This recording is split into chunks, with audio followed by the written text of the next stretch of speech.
Welcome to McKee Gardens, my lady. Welcome, welcome, welcome.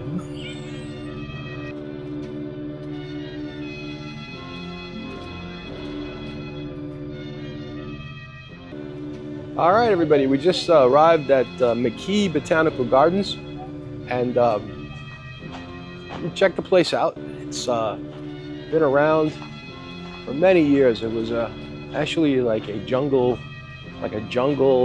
attraction for monkeys and other animals back in the 70s, and it closed down for many years, and it was revived again, and now it's really a botanical garden. It's beautiful. So I'm just gonna post some photographs and let you see what the place looks like. All right, so this section of the park back here is kind of interesting. It's an old building from, I guess, from back in the day. It's got these bells. I have no idea why, but it has these bells everywhere. Lots of bells all over the place. Spanish kitchen. Imagine that in your backyard. Wouldn't that be cool? Look at that kitchen. And as we come a little bit closer, you can see the grill right here. Huge barbecue grill. Wow, look at that. Very nice. It's beautiful, huh? And I'm going to go inside. I'm going to show you the biggest table you ever seen in the world. I imagine you could have a feast for a king. Look at the table. Wow. It's called the Hall of Giants. That's what this is. This is the Hall of Giants.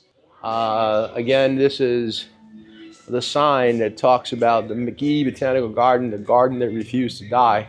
The dormant years where nothing was happening here from 1978 to 1995. And then it was restored. And that's where we are now. Monkeys seems to have been a very big part of this place. According to the guy talking on the TV there on the old video, or the old film, he says the monkeys used to have the run of the whole place. So this is a nice place. It's from Fort Lauderdale. It's about an hour and 59 minutes, almost 2-hour drive. We took the turnpike to get here, and it wasn't bad at all. So maybe you want to come check it out. It's called McKee Botanical Gardens in Vero Beach. Merry Christmas. Do one more time. Merry Christmas. I heard that. Do you think they heard it on the camera?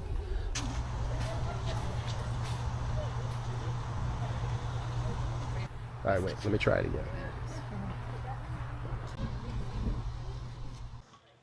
I'll take a little walk over and we'll take a look at the red lion made out of Legos. And here's our lion, Lego lion. This is part of the Lego bricks art program, and this thing says it took 45,150 bricks to make this red lion. Now, my wife just pointed out a sign here that says that the trail that we're on right here on the property at one time went straight to the Indian River from here. So this is a trail that led right to the Indian River, right here from the gardens.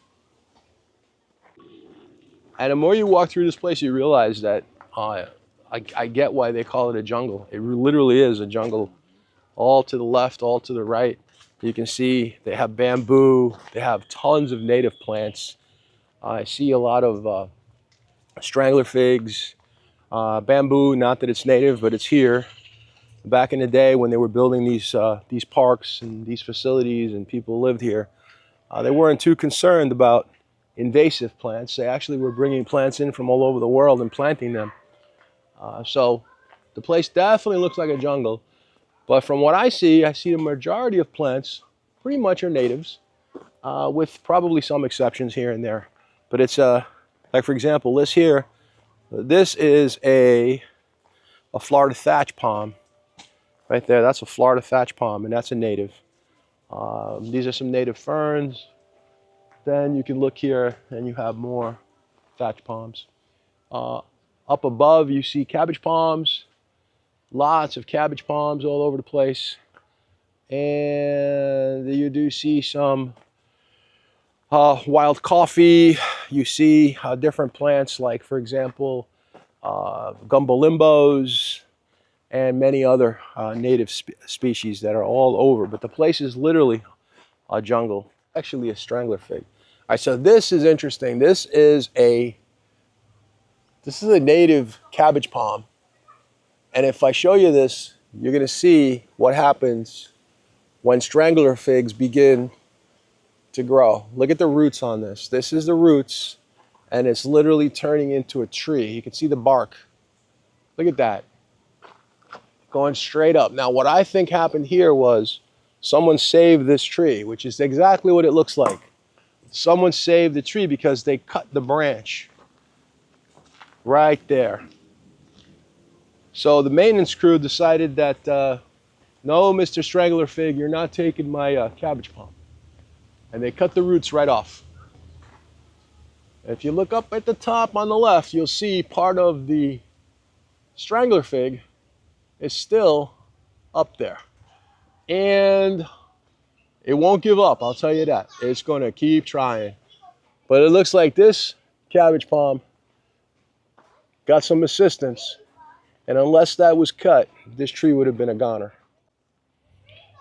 Now, if we look here really, really, really carefully and quietly, we see what looks to me as mallard ducks. You see them in the background? Let me see if I can get a little closer.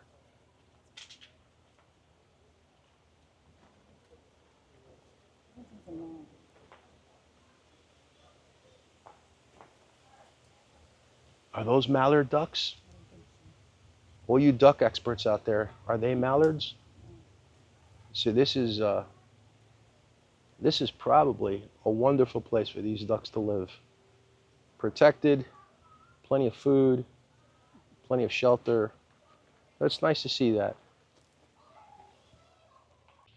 Now, as we walk a little further on some of these little trails, some areas are really, really heavily, I wouldn't say heavily infested. Okay, that's probably going too far, but there's quite a bit of mosquitoes. Another one of the little streams, barely a babbling brook, but it's still a little stream. It's all along these little trails, and there's fish in there as well. Now, in this jungle, we have so many of these royal palms everywhere. And if you know anything about royal palms, you'll know that the palm fronds are huge. And the last thing you want to do is have a palm frond land on your head, because it's going to knock you out. They're huge. More Spanish moss, and another little footbridge with our little streams. Now, as I said earlier, there's a lot of bamboo planted on the property. And one of the things that I can't say it was built from the bamboo that was sustainable, so to speak. In other words, I don't think they used the bamboo necessarily that was here on the property. But as I said, there's a lot of bamboo, and then there's this structure, this building. They call it the bamboo pavilion. That's pretty nice. Really nice looking, well-constructed building made out of bamboo. They even have bamboo benches, very nicely decorated with different orchids and all kinds of landscape plants.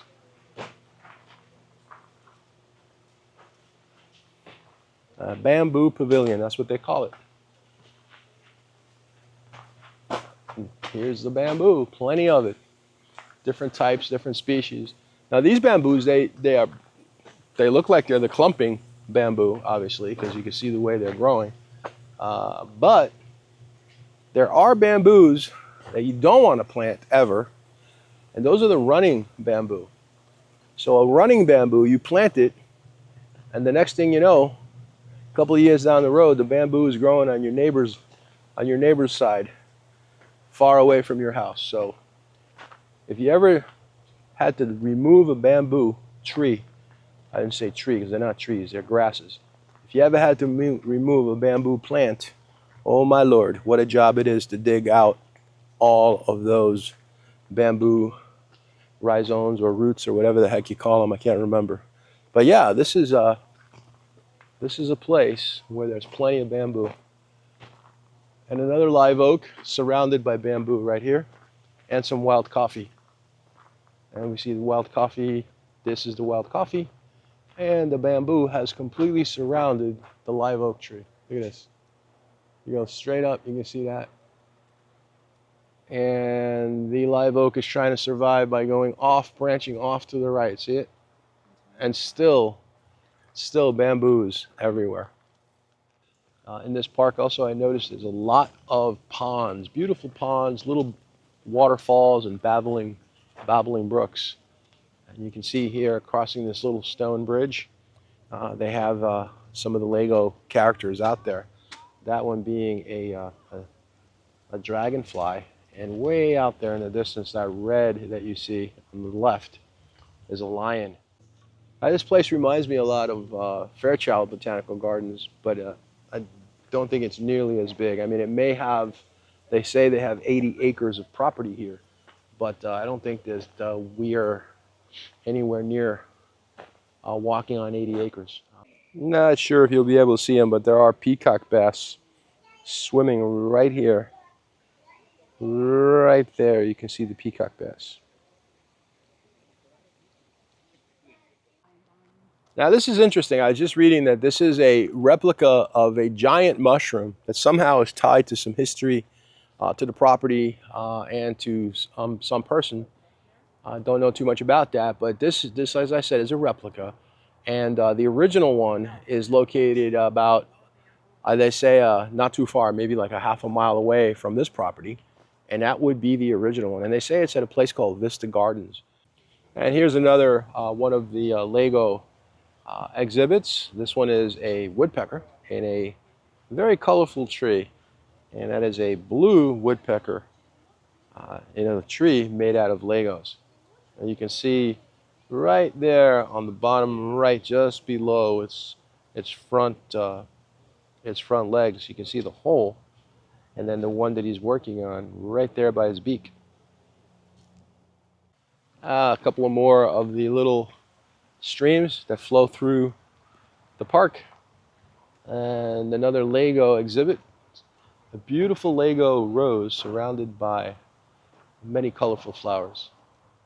So the explanation continues. So since your mouth is lower than your ear, you're supposed to listen on this side. No, you're supposed to hear on this side. You're not supposed to hear. You're supposed to speak on this side, and you're supposed to listen on that side because your ear is higher than your mouth, and then you get whatever. The point is, you can sit in this bench and you can speak into either one of these beautiful metal flowers. The sound will travel through these pipes over here, and you will hear the little secret that was whispered. And I will not tell you at this point what my wife said to me, because it would be rated very, very bad, and I couldn't put it on YouTube. Here we're walking towards the beautiful little pink doggy, bull terrier. A little voice in the back of my head back behind me is telling me the name of the dog, because I don't know dog names too good, but that one's called a bull terrier. And same dog they use for Target. So this one, it says, used somewhere in the neighborhood of 40,000 Legos to construct. And another one of the exhibits here at the McKee Gardens. This is a 2,000-year-old cypress tree here at McKee Gardens. And get this, it's nothing but a stump at this point. That is amazing.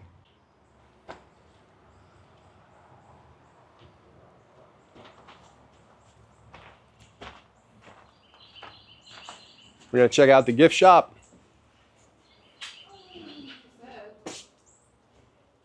Everybody's gone already. Place closes at 4:30, so keep that in mind, folks. 4:30? No, 5 o'clock. They close at 5 o'clock. Oh, look at that. Those are nice. You didn't see that. Yes, I did. I took a picture of that. I don't remember all the moss. Yeah, that was the waterfall. Really nice. So that pretty much wraps it up from McKee Gardens. A beautiful, beautiful place to go. It takes about 2 hours to get here from Fort Lauderdale. Nice drive. Take the turnpike and right off, I believe this is what, Federal? I think it's right off of Federal. But yeah, it's a beautiful property. They do have a great deal, actually. If you come up here and you pay $20 per person, that's for old folks like me, he's a senior, 20 bucks per person, that would be 40 bucks, and you get in for the day. Or you can do something really smart. I think it's smart. Pay them $75 on that visit instead of the $40. Just pay them a total of $75, and then you get 2 people for 1 year to come here and to 28 other Florida gardens, and Fairchild is included, and so is McKee Botanical, I believe the Edison Museum. So it's a great deal, and I opted in for it today. So 75 bucks, and I've got an entire year for my wife and I to go to visit all these great parks. Everybody, have a great one. I hope you enjoyed the video.